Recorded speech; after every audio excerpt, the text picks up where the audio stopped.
Hi everybody, I'm Dr. Erica Volk. I'm a naturopathic doctor, and what I wanted to talk about today is what your vagina might be telling you about your gut health. So if you've ever had a yeast infection, you'll know that it's super not fun, right? We have symptoms like vaginal itching that can be so intense, burning, it can be strange stuff happening with your discharge, there can be redness, and we kind of culturally just accept vaginal yeast infections to be a normal thing that happens to women. And when you get a vaginal yeast infection, you just treat it with your over-the-counter medication that we see on commercials and you're good to go, right? So when women have frequent vaginal yeast infections, they don't necessarily think of that as being anything wrong. It's just something that happens to them. It's just part of their DNA or whatever, and we just kind of accept that. So what I want to tell you actually is that your vaginal yeast infection could actually be a symptom that there is something going on in your gut. So when we have yeast happening vaginally over and over again, that can actually tell us that there is yeast elsewhere in our bodies, and usually that originates in the digestive system.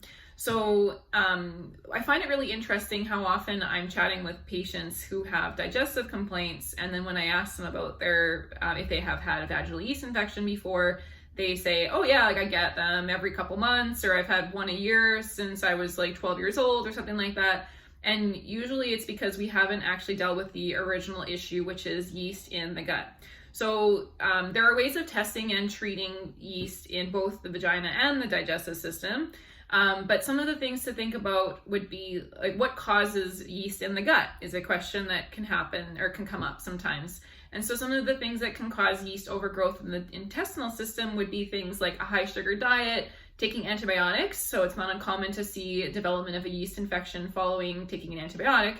And it's because by killing off all the good bacteria and the bad bacteria in the digestive system, we're actually also allowing some of that yeast that's there to proliferate or to grow out of control. So we want to deal with that because yeast in the gut usually leads to symptoms that we sometimes mistakenly consider to be irritable bowel syndrome. Symptoms like chronic bloating, gas, abdominal pain. We can have loose stools. I often tell people that loose, fluffy stool is often very indicative of yeast, or it's definitely suggestive of yeast.